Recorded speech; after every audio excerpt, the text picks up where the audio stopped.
Hello, my name is Michael McLennan, and welcome to COVID Matters, the podcast produced by COVID. In this episode, we're speaking to Ed Richardson from the COVID-19 Recovery Collective. In our chat, he speaks about the collective and how it came to be and what it's all about, so I won't spoil that for you. But I would highly recommend that you visit their website. It's full of powerful stories about people's experiences. I hope you enjoy the chat, and I'll be back afterwards to tell you a bit about the charity and what we have coming up. To begin with, what is the COVID-19 Recovery Collective and how did it take shape? So the collective isn't very large. It's myself and a good friend called Jane Harrison.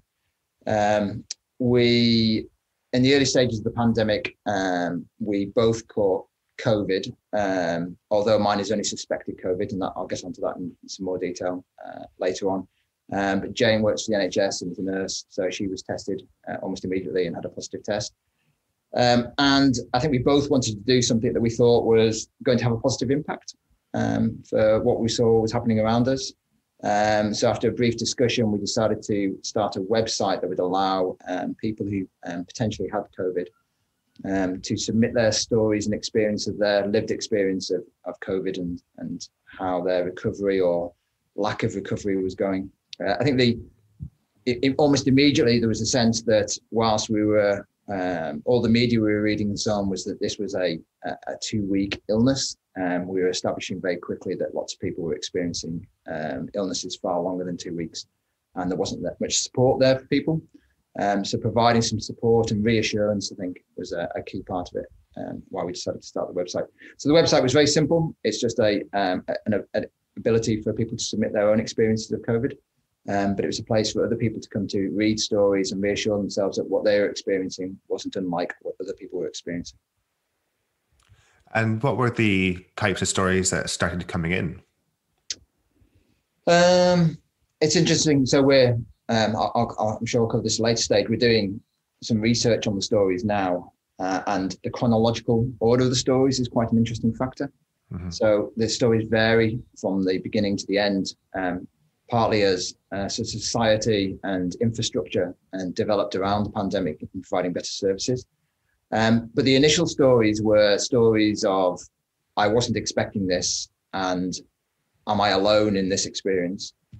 But they'd start off with tales of the initial infection and feeling iller than they expected, but often a sense of recovery and then a decline in their well-being and health afterwards.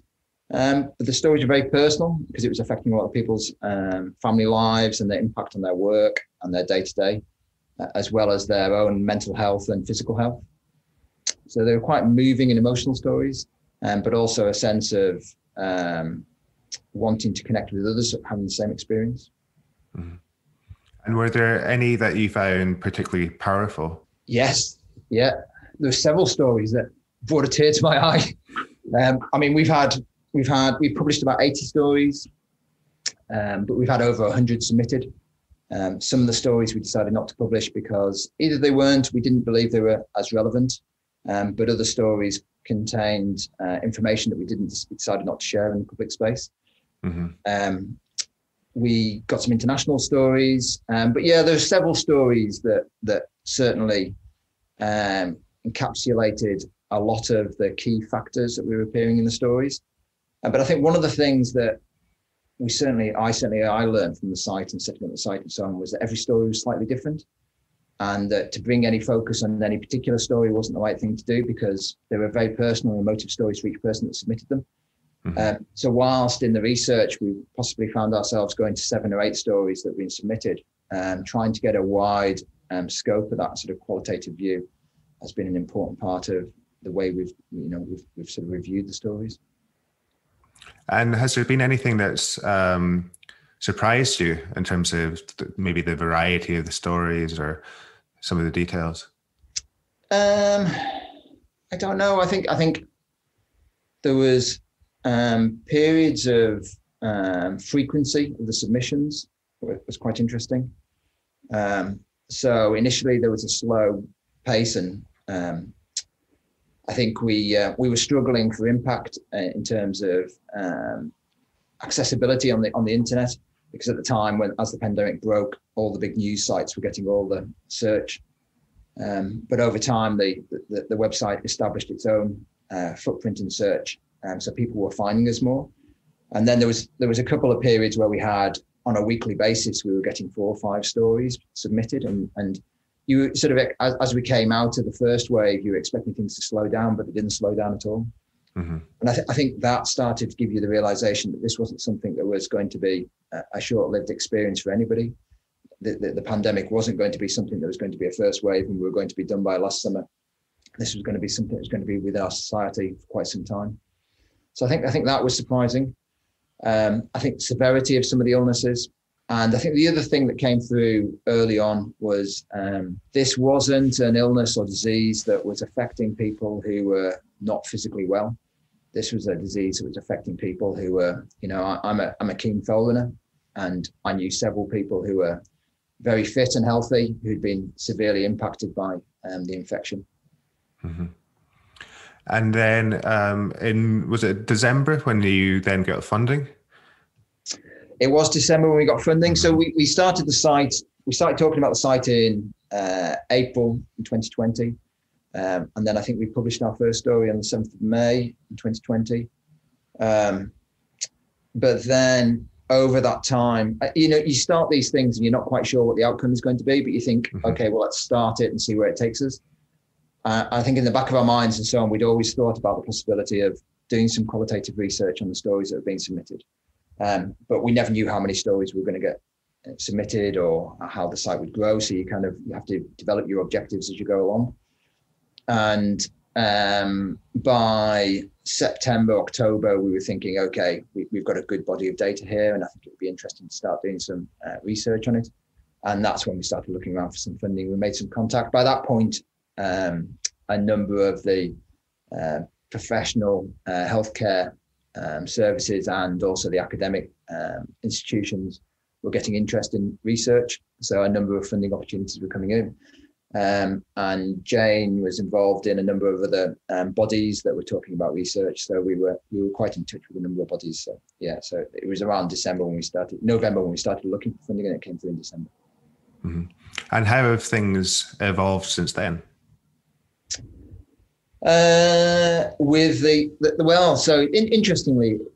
I guess there's two parts of that story. The first part is with the site itself and what we were doing then. So the research has become predominant over the site. The number of site stories submitted to the site over the last 2 or 3 months has slowed, which in lots of ways we're taking as a positive thing, as the effects of the disease and so on are slowing. But the research has been intensified, but not delivered as fast as possibly we might have thought it might have been. As we come out of lockdown, our day-to-day lives become more demanding, basically. Mm-hmm. So you remember this sort of pandemic period and so on, where we had kids at home, and the pressures of work life and school and so on were more demanding, but you were finding space to do things such as the website because it was important, and now the pressures of the life that you had before the pandemic are returning and filling some of those gaps. So you're not finding as much time to do the things that you want to do around things that you do in your, for want of a better word, spare time. Mm-hmm. And so what's the current status with the research, and what are you planning to do kind of in the future? So the research just concluding the part of the analysis side of it. So we've been working as a team of 4. We brought in some other people and so on to help us with the analysis, mostly to make sure it was objective, and but also to put some additional rigor into the methodology we were doing. So the analysis and coding of the stories has been completed, and now we're forming a paper that we hope we're going to publish in a professional healthcare journal. And it's been interesting looking at without revealing too much, the data, the number of different stories. So I think that the initial paper will be around the lived experience of COVID and diagnosis and care of COVID over the pandemic, and how patients or participants in the experience experienced the disease and how they experienced their relationship with services that were delivered.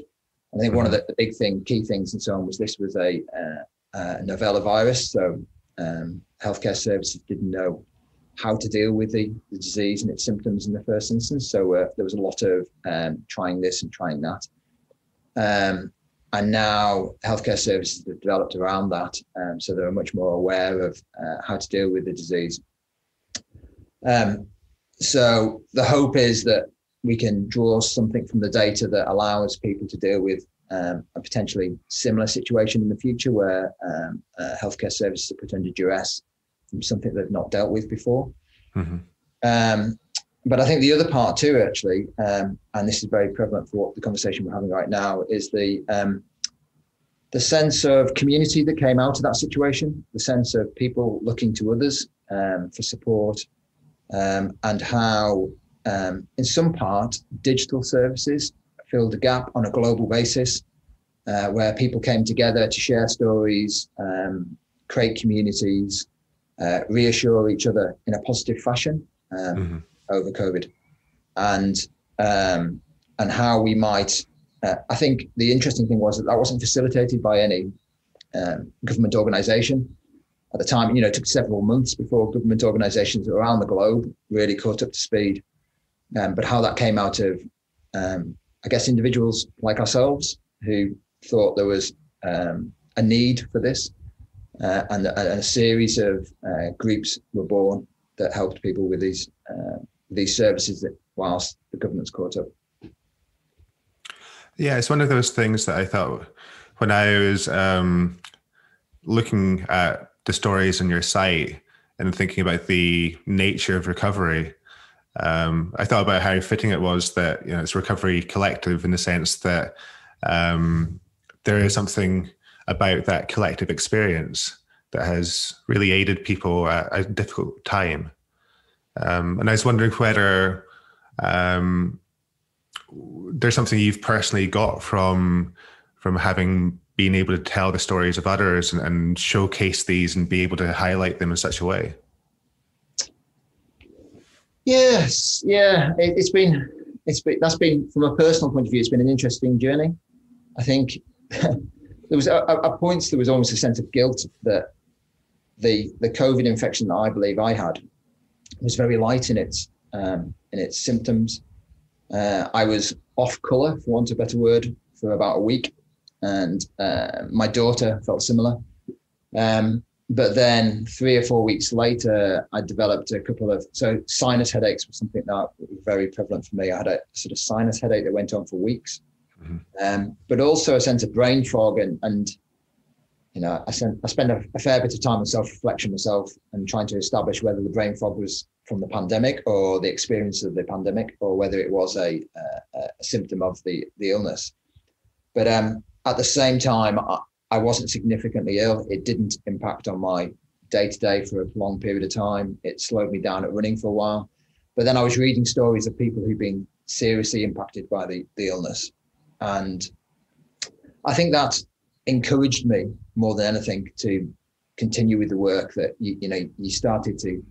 you were receiving messages from people just thanking you for setting up the website. And that did spur me on to go, okay, this is important, and what we're doing here is important, and it really is helping people. And but reading the stories, you were reflecting on your own illness and almost sort of, am I in the position here that I can justify doing this? Am I part of this collective?